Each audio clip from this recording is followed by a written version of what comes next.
Welcome to Restaurant Influencers presented by Entrepreneur. My name is Sean Walchef, founder of Cali BBQ and Cali BBQ Media.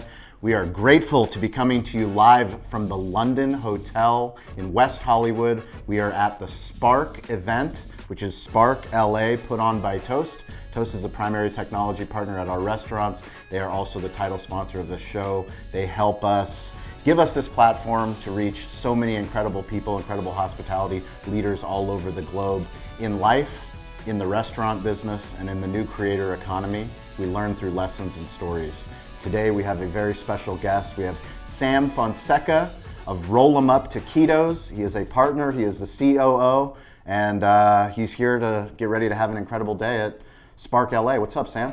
Let's do it. Thank you very much for having me. Appreciate Absolutely you. Humbled to be here. It's really cool for me to be here. Kyle and Sarah, he's my co-host at Restaurant Idea Factory. He flew in all the way from New York City just to come to this event. The amount of leaders that are going to be all in one space is what gets me excited. It's why I love doing this show. We get to connect with so many people on LinkedIn, on TikTok, on YouTube, and we get to meet the brands that are moving hospitality forward. I need you to give me, where in the world is your favorite stadium, stage, or venue? Dodger Stadium, baby. Dodger Stadium. Dodger Stadium, followed very closely by old Raider Stadium in Oakland. Damn, I miss that place. I love the New Vegas spot. Yeah. But damn, do I miss Oakland. There was just something about it, whether it was a nasty old stadium, walking over from the BART. It was just this great environment. So a sports fan through and through, LA sports fan. Time. All right, Big so we're gonna go to Chavez Ravine, we're gonna go to Dodger Stadium, and let's say that Spark gets way bigger next year, and Toast rents out the entire Dodger Stadium. Now, instead of 400 people in the room, 400 leaders, we're talking about, what does Chavez Ravine hold? Like 60,000, 70,000? 70,000 hospitality leaders, all of you that tune into this show, flying over from all over the globe to come. I'm gonna put you on the pitcher's mound, give you a mic, and say, Sam, I need to know your elevator pitch. This is Shark Tank style. Elevator pitch for Roll 'Em Up Taquitos. Definitely. Why are we investing? All of us, all 70,000. The great thing about Roll 'Em Up Taquitos, it's the only taquito-centric restaurant group out there. So usually the taquito is the third cousin on a Mexican menu. For us, it's number one. It's something that was started off by Mama Karen. It was just a family thing that she would take to every single event. And unfortunately, Miss Karen passed away. And Ryan and his wife, Tiff, decided, what a better way to make sure that we extend her legacy, Miss Karen's legacy, is by making sure that we have the world taste her famous taquitos. And I went in there as a customer. I fell in love with it. It was the first time I'd gone in there, and the place looked great. There was reggae music, there was taquitos. Didn't even know how those two came together, but it just felt great. It tasted great. I gave the kid at the counter my business card and said, hey, have the owner call me. An hour later, I was on the phone with Ryan. We've been friends in the business, and now we're partners in the business, and absolutely loving it. So we have 10 restaurants right now. We're in 3 states, and excited to meet folks here at this event. And thank you very much for having us. Absolutely. So how many do you have in development? Right now we have about 150 in development. 150 in development. So it's really, really exciting. It's a blessing to work with the folks that we're working with. We have great folks in the business that are connecting. And we're really looking for great restaurant folks that have a passion for a great brand, that take a lot of pride in what they do. And also, most importantly, that have a passion in taking care of people. We are looking for those individuals that love the restaurant industry. It's not a hobby or something that, maybe I want to try this out. No, they have an absolute passion for the restaurant industry, and most importantly, for people, right? I had a great opportunity to work with In-N-Out Burger for 14 years, Raising Cane's for another 5 years. I was a franchisee for Dave's Hot Chicken. And the major focus is a great product that's going to help us open up opportunities and doors for folks in the restaurant industry. And it's been a blessing. A lot of folks did that for myself. I want to make sure I continue that. A lot of things that I've learned in 15 years of running our barbecue restaurants is that just because you can do it doesn't mean you should do it. Yeah. You've working for some brands that understand what simplification means. Absolutely. Can you talk about what Roll 'em Up Taquitos does to simplify, and not only simplify, but to celebrate, like you said, the third cousin on the Mexican menu? Yes. Yeah. You know, working with those great concepts, there were great gatekeepers at this is who we are, and we're not going to change. This is our one love from Raising Cane's. At In-N-Out Burger, there was no chicken burger, there was no this, no veggie. No, it was. How many times do you think customers ask? Oh my gosh. They would ask me about when are we going to add chicken to the plate? When is tofu coming in? Sorry, that's not going to happen. And that same What was the response? Because as a corporation, you know, we're talking about In-N-Out, we're talking about Raising Cane's, and even now with Dave's Hot Chicken, incredible brands. As you get bigger, you have more and more people that answer these questions. What were the responses when somebody asks? Pretty much the response I was given all the time is, this is what we do. We want to be the best at this. Anything else that we try and do is going to take away our focus on what we love to do. Why do you think that's so hard for people to understand, especially restaurateurs? It's sometimes difficult with even our own franchisees. Yeah. Right? They fall in love with our brand, and then they go, hey, I have an idea. Can we bring in rosemary potatoes? And we're like, no, that's not who we are, right? So, you know, my role is to make sure that our focus is on our taquitos, right?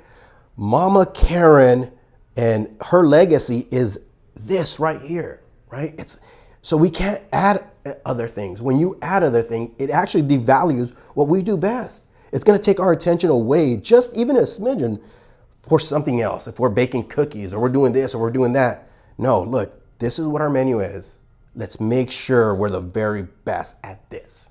And I was so fortunate and blessed to work with those great brands that I talked about, where they were very, very, a lot of folks get the they think, oh, that's simple, that's easy. No, it's actually extremely difficult because it's such a focused menu, right? It's not like you're going to a restaurant where if you don't like the tilapia, then you could just switch and then you'll get the shrimp and then you'll get this, you'll get that. This is it, and we want to be the best at it. Huge news. Toast, our primary technology partner at our barbecue restaurants in San Diego, and the primary technology partner of so many of the guests that we have on this show, have announced they are expanding their business offerings with Google.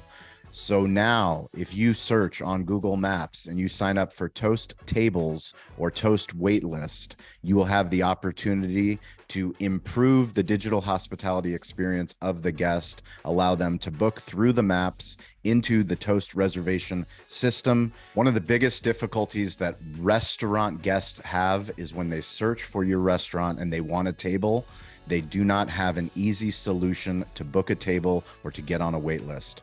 Toast has just announced that they are expanding their offerings with Google, and they now have introduced Toast Tables and Toast Reservations. This is huge news for the restaurant industry, huge news for guests, and huge news for you, the restaurant owner. Check out Toast Tables today and find out the new integrated solution that they have. This is something that we've wanted for a long time. How do you integrate reservations, wait lists into your point of sale? Toast has done it. Check it out. Chip Close, who's a close friend of mine, fellow podcaster, he recommended I listen to some podcasts with Seth Godin. Seth Godin, the great marketing genius. He was on a series of podcasts with Brian Koppelman. And if anybody's listening to this and you love marketing as much as we do, I highly suggest you go listen to that series. But in those conversations, he talked about going to visit Momofuku, David Chang's concept. Early on, back in the days, before David Chang was the David Chang that we know. And he said he would go there and he would order Brussels sprouts, and they were bacon Brussels sprouts. But he would get them without bacon. 8 times. He would go every Saturday, slow. He would sit there and say, please don't add the bacon.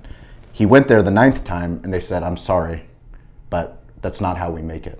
And Seth said, as disappointed as he was, that's when he knew David Chang would make it. Awesome. When he had the courage to tell him, no, if you want a vegetarian option, you need to go somewhere else.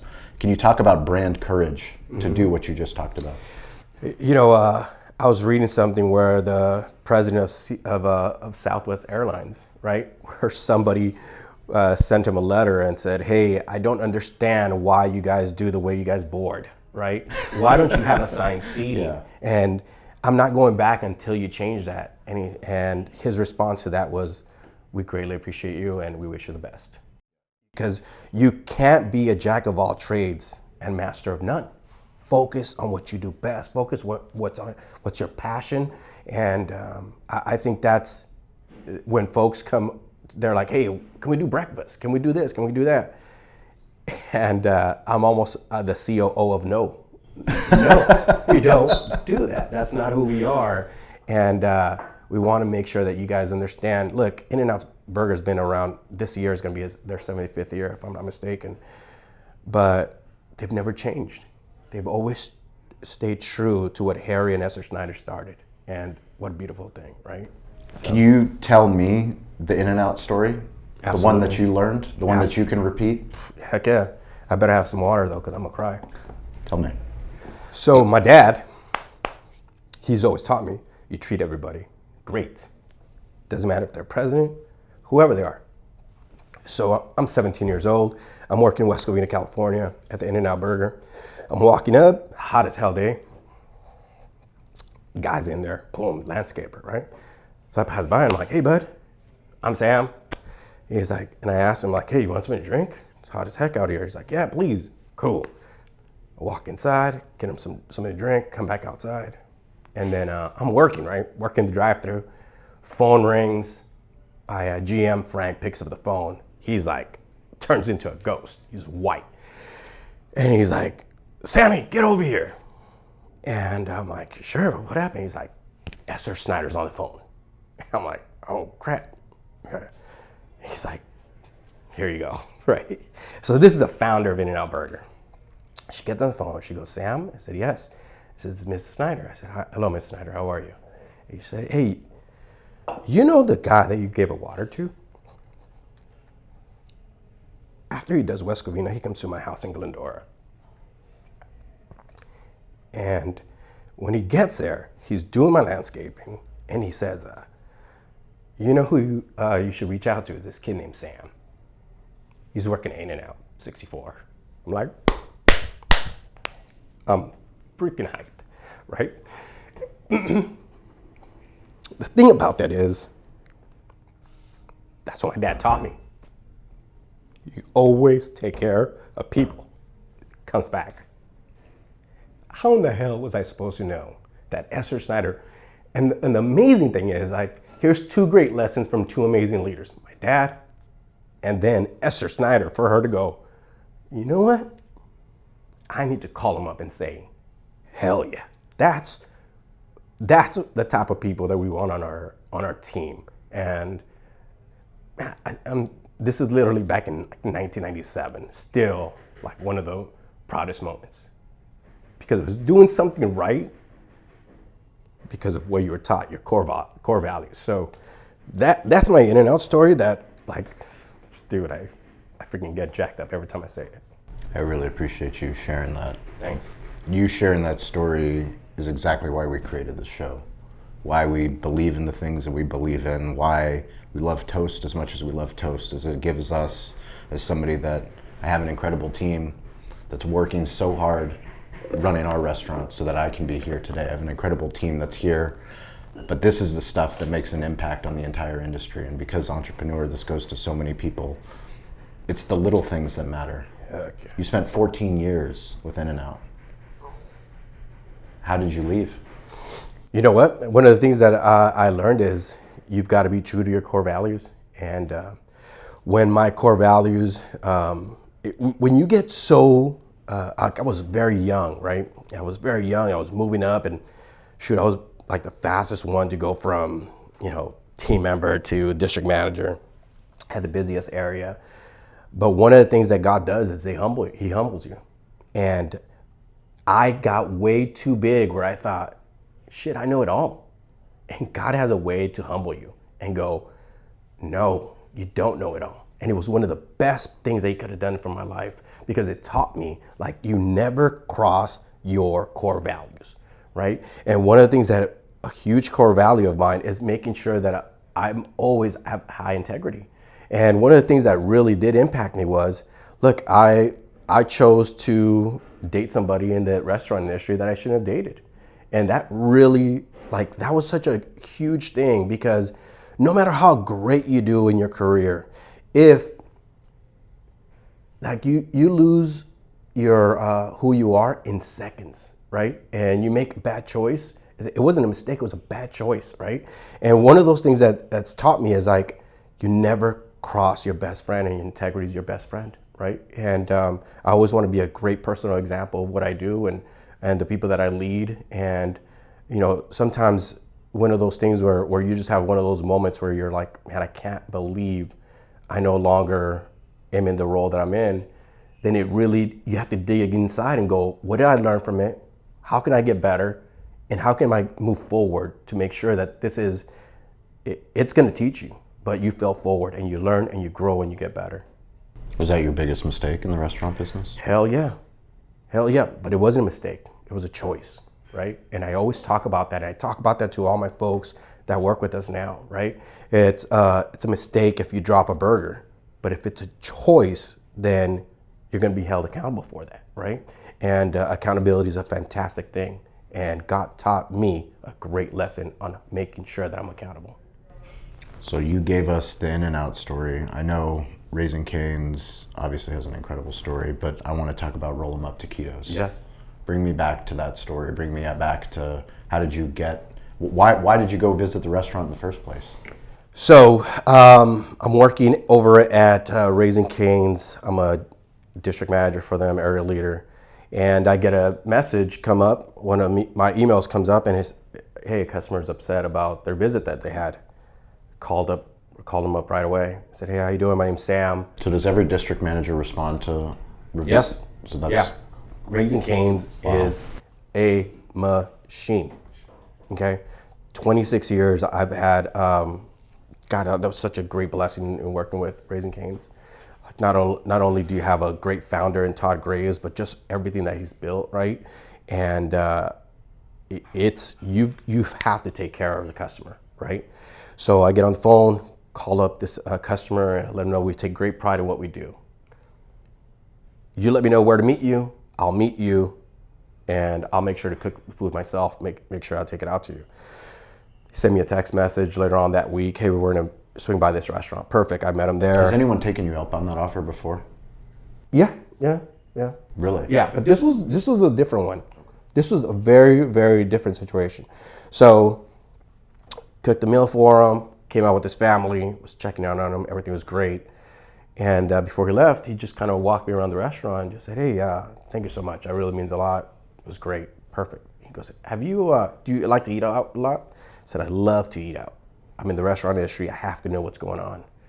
He's like, you gotta go check out this place called Roll 'em Up Taquitos. I said, Roll 'em Up Taquitos? I've never heard of it. Where is it? Chino Hills. Huh, that's not too far from here. I'll go check it out. Never in my 30 years of the restaurant industry has anybody told me, go check out this restaurant from a customer complaint, right? So I went with my wife, took the kids, we went to go eat, we walk in, and it didn't make sense to me what I was looking at. The place looks awesome, right? So you're thinking like, I'm coming to a taquito place, kind of mom and pop place, but it looks outstanding, right? The energy's great, they're greeting us right away. Music is blasting, I'm like, cool, this feels good. Get the food, go sit down. My wife and I eat very different. And my kids, my daughter, I think she's a cheesecatarian. All she eats is cheese. That's a thing? I think so. Never heard of it. Cheesecatarian, huh? Okay. So so we love it. We love the food. And it's tough for my family to find a place where we all love it, right? So then I go to the counter and then I just give him my business card to the kid that was there. And I said, hey, bud, is the owner here? He's like, no. I said, here, give him my business card, have him call me. An hour later, he's on the phone with me. And I just told him, hey, you have something really special here. And I asked him, well, what are your plans? He's like, Sam, I'm not sure if I want to go corporate or if I want to franchise. And I said, hey, either way, just want to let you know you have a friend in the business. And if you have ever any questions, anything, call me, hit me up. So that's how our relationship started. And, you know, in that time while I got to meet Ryan, then another opportunity came up where I can be a partner for Dave's Hot Chicken. He saw that I moved from, you know, Raising Cane's to Dave's Hot Chicken, and he's like, dude, I didn't know you were looking. I said, no, I wasn't quite looking, but this opportunity came up, and he just said, hey, we've got to work together somehow. Like, let's make this work. And, you know, things were going so well over at Dave's, and we had the busiest restaurant in the entire system, you know, just great people there with us. And he just kept calling me, asking me questions. And it was like about a year and a half kind of like dance that we were doing, right? And then you know, one day I get a call from him, and I said, what's up, Ryan? And he's like, no, it's not Ryan, it's his wife, Tiff. I said, oh, hi, Tiff. He's like, hey, you guys been talking for a while, and what is it gonna take for you to be, instead of a friend in the business, a partner in the business? And she just was like, she's just a closer, you know?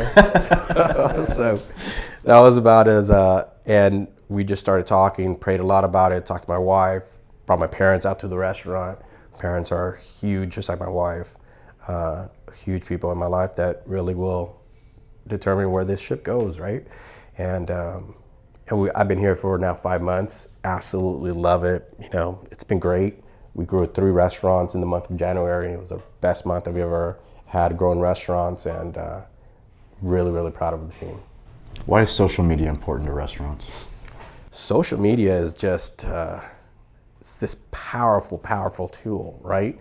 That can reach folks in different countries, in different states, and based off the feedback that we get from social media is pretty much how, you know, if we find the right partner, where we go.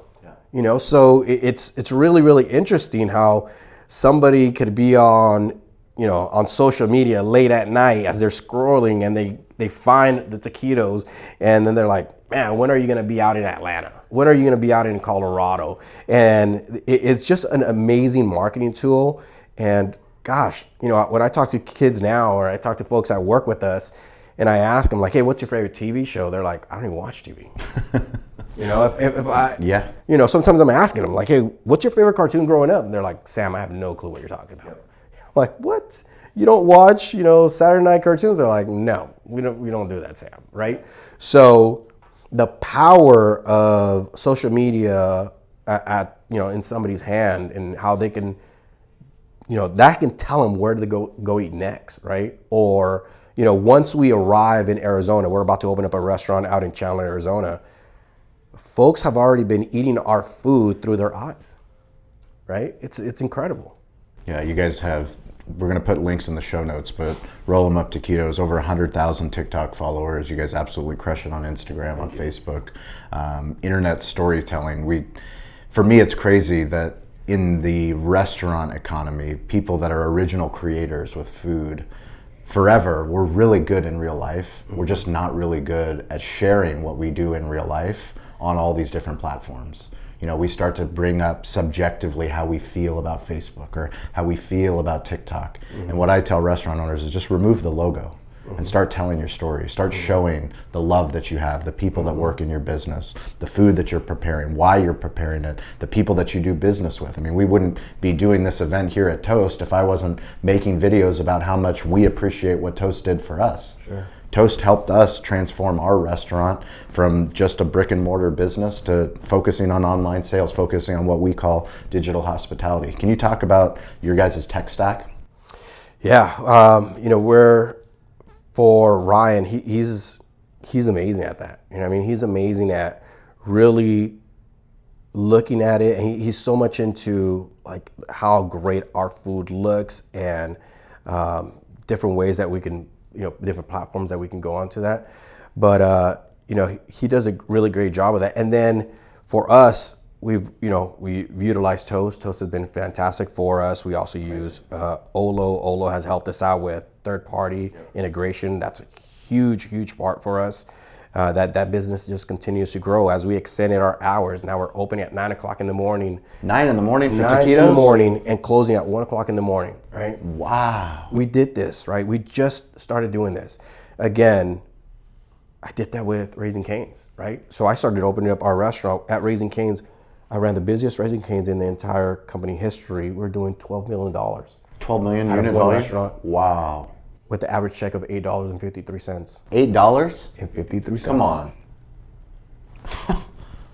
Wow. So when we started going, and this just happened. That's so many checks. Oh, it was. I don't know what the math is. It was on that. 1.4 million customers a year. Oh my gosh.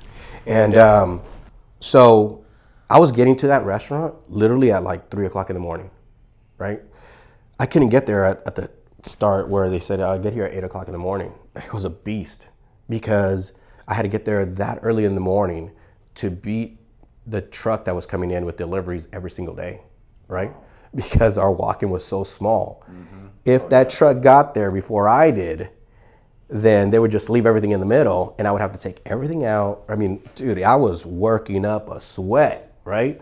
So I'm like, no, I gotta think smarter. I gotta get there at 3 o'clock in the morning, right? And we get there at 3 o'clock in the morning, we have a team and we're just cranking. I mean, we're making lemonade like crazy. I mean, we're making coleslaw, we're pumping cane sauce. It is a machine, right?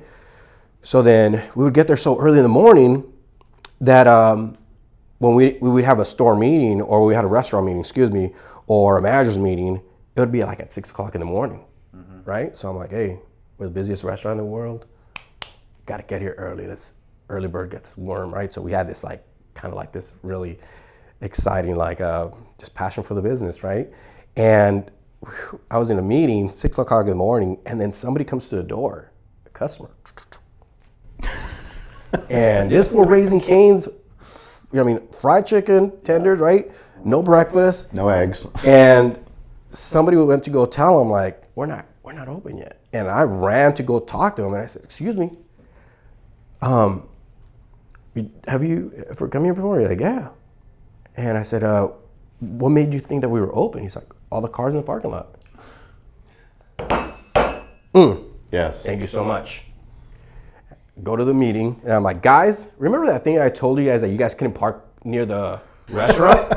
And if you did, I'll write you up. Every manager. Right? Because everybody had to park at the Sears across the way. Of course. Hey, you will not be written up. Park right here. We're going to open at 9 o'clock in the morning, right? So we start opening up at 9 o'clock in the But you morning. told everyone to park there. Yeah. That's brilliant. Yeah. I'm That like, is absolutely brilliant. the customer just told me, if you want to make more money, park on your lot. Because usually, like, if It's you literally the antithesis. Every restaurant owner that's listening to this is going to be like, wow, that's brilliant. Because every single restaurant, remember- we all do the same thing. remember the In-N-Out story that I told you Yeah. about? That I saw the landscaper? It's because I was walking from who knows where. Yeah, exactly. Because you did not park on the lot. Absolutely Right? So now I'm at we were just having a meeting. I'm like, guys, you're more than welcome to park in the lot. Yeah. They're like, what? And we're going to open at 9 o'clock in the morning. And they're like, we don't open until 10:30. I'm like, 9 o'clock in the morning. Let's try this out. First day, $125 from 9 to 10. I was like, Oh, yeah? yes. Yes. we'll Because take it. I didn't have to add on more labor. That's because everybody's already Everybody's there. there. Yeah, correct. We just have a couple orders. Correct. But then it goes to $250 a Yep. day. If you do the math on that, it's about $90,000 a year. Yep. Right? That paid for my GM salary. So, then kind of find out the CEO of the company, COO at the time, calls me up. He's like, "What are you doing opening at 9 o'clock in the morning?" I said, "Hey, customers want it." So he sends somebody from Plano, Texas, and she's just there. Gabby's just there to watch us work. And she's like, "You're really gonna open at 9?" I said, "Absolutely." Boom, 9 o'clock in the morning, first car. Yeah, let me get a 25 tailgate and 25 toast. She gets on the phone with Plano. It's happening. And I said, there we go. Yeah. Right? So why does every restaurant in California for Raising Cane's open at 9 o'clock in the morning? Park on the lot, baby. No way. Park on the lot. That's policy That's now? That if you go to a Raising Cane's at 9:01, you're walking in because it's open. That's amazing. So then we started doing that with Roll 'em Up, with our 3 corporate restaurants. One of the things that I really want to make sure that I really loved about folks that that are franchisors is they test something in-house before they roll it out, right? So I wanted to test it again, and I started opening at 9 o'clock in the morning at our 3 corporate restaurants. This happened on January 30th of this year, and then and we don't close till 1 o'clock in the morning, right? And so you have to educate your customers. In-N-Out's been doing it since 1948. They just educated their customers, right? So I said, hey, we're going to do that. First night at our 3 corporate restaurants, we sold $22 from 12 a.m. to 1 a.m. I almost got fired, right? They were like, are you sure this is going to work? I said, just be patient, baby. Yeah. Just be patient, right? Now, we saw what we did in February, what we've done in the first 19 days now of March. We're trending to do over $700,000 at our 3 corporate restaurants from extending those booking hours. But there's something else to it though. Something else that I did not even think about. That's freaking amazing. Well, we used to close at 10, right? Mm-hmm. Well, by now closing at 1, 2 words that I hated, absolutely hate to this day, pre-closing, right? So what would happen is, if you close Like, are you closed or you're not closed? exactly. Are you open or you're not open? So if you close at 10, Yes. your team Yes. is now thinking pre-closing at 8, right? And Pre-closing at 8, right? exactly, 7:30. Exactly. So what happens is, if you're a customer, like I don't do this, if I know that I'm craving something, but they're going to close within the next half hour, I'm like, No. babe, let's go somewhere else. Because we know the culture. And also, my wife has never worked in the restaurant industry, but she walks in and we feel like a villain. Like they look at us like, I cannot believe you're here. So by us extending out the hours to 1 o'clock in the morning, our 8 o'clock hour, our 9 o'clock hour, through the roof. Because you extended it so far. Because you extend it, so now, number one, the customer doesn't feel like a villain if they come in at 9:30 because it's till 1. And the crew is focused on the customer and not on pre-closing. Yeah. So it's been awesome, just the sales that we're observing at those hours. And remember, again, I used to start at 3 o'clock in the morning. Then around 5 o'clock, I'd tell the team, like, I'm gonna go get some donuts. I go to the local donut shop. There's a line out the door. And I'm like, excuse me, what time do you start work? It's like, right now. I said, okay. So this is breakfast. I said, yeah. So what time is lunch? 9 o'clock. What do you have for lunch? Breakfast again? He's like, we hate that. We have to go find a place that serves lunch. 9 o'clock. So we're noticing as soon as we open up at 9 o'clock, that toast, orders coming in. So, and these are from folks that are working around the area, and when you have, what we're noticing is almost like a $3 difference when you're ordering from a third party, because all of a sudden there's different folks in the room. Yeah. You might get something, you might get a 3-pack combo for you, 3 taquitos, a side and a drink, but then you also want some guac, and you're like, hey, do you guys want to split some guac? All of a sudden your average check is going through the roof, right? So, one of the things that, look, I have a backpack with me, that's my baby, right? I always got to think like, you have to be hungry to learn every single day. Remember going back to that lesson from In-N-Out, like you never stop learning and growing. You never. Put your ego in your back pocket, learn every single time. Learn through your customers, learn through customer complaints, learn through, any kind of experience. So really having that mentality, that hunger to learn. What have you learned about vendor partnerships? Wow. One of the things that I saw is when I was over at Dave's, we transitioned from one food distributor to another, right? And it was such a fantastic relationship that they were both great, Yep. right? But one could scale. Yep. So I never forgot that, right? So now we're with Roll 'em Up, we're actually now utilizing that same food distributor. Who's that? PFG. Okay. Because they did a fantastic Shout job. out to PFG. PFG, You hear Performance that? Food Group. Look at that. Craig, See that? you did it, buddy. You do good work. People talk about you, and they tell it to the internet. I'll tell you how much Craig helped us out. Please. So we're sitting down, Ryan and I are sitting down with him, and now we're talking about Roll 'em Up. And he goes, hey, I might have somebody that you guys might want to do business with. He introduced us to a new vendor that has been absolutely amazing. So it went from, number one, Craig and PFG did a fantastic job with Dave's Hot Chicken. I wanted to have that same experience over here at Roll 'em Up. And then along with that, now he's adding great people. Great people know great people, right? And so talk about a fantastic working relationship with your vendors, right? And, you know, I saw an amazing relationship with the vendors at In-N-Out. I mean, they weren't vendors. They were part of the ecosystem. They were part of the family, right? So that was everybody just felt like they all worked at In-N-Out, right? The individual that sold chemicals to us, right? Mike Jean. I felt like he worked at In-N-Out. I felt like he was part of us. He knew us. He loved the brand. He took care of the brand. If we ever needed any help, he works for Maintex. I still to this day talk to him, right? Because I just always felt like he was more than just a vendor. He was a partner in the business. And that's the type of working relationships that we want to have throughout, you know, whether we're talking about vendors, franchisees, or whoever it may be. We want to make sure we have great relationships. I love that. You said a friend in the business. That's what Ryan told you. Yes. You know, that's why these events matter. Spark LA, and I know Toast is going to be putting on a lot more incredible events throughout the country. We're going to have a big activation at National Restaurant Association, but it's important. It's hard to do, to get out of your restaurants, to go to these events. But when you get to meet people like Sam and all the other incredible people that are going to be here today, it's why we're very excited about 2023 and beyond. If you guys listen to this show, please join us every Wednesday and Friday at 10 a.m. on Clubhouse. It's a social audio app. We have digital hospitality leaders from all over the globe. We care about you and your story. It's a chance for you to come up on stage, tell us about your restaurant, tell us about content that you're creating on TikTok or on LinkedIn, or things that you're working on sales, marketing wise.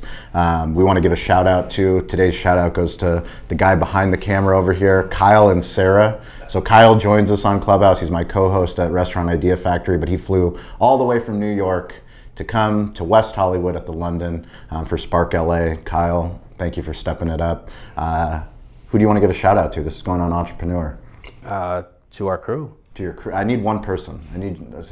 We're restaurant people, so we always go like, oh, it takes a village. Yeah. I need one person, because it has to be Ryan. Ryan and Tiff. Okay. They're a combo. We just call them Riff. Okay. They're just Riff. That's Restaurant Idea Factory. That's what we're short for too. Ryan and Tiff. I like it. Well, we'll talk about Ryan and Tiff. Yeah, on our other show. They did this, and they had a vision, right? They bought, like, their garage was full of paper goods and roll 'em up stuff before we even opened one single restaurant. It takes them to have that vision.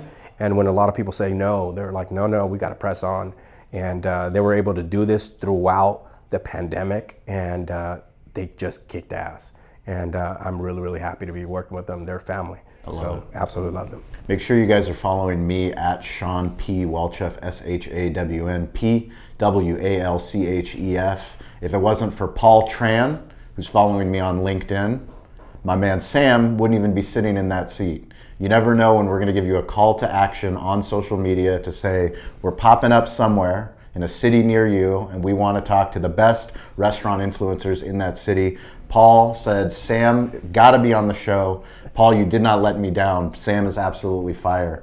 Any nice words you want to say about Paul, or you can throw him under the bus too? No. With that. Paul has been such a great addition to the team. He's hilarious. And thank you very much, Paul. Appreciate you nominating me. And how can people get in touch with you?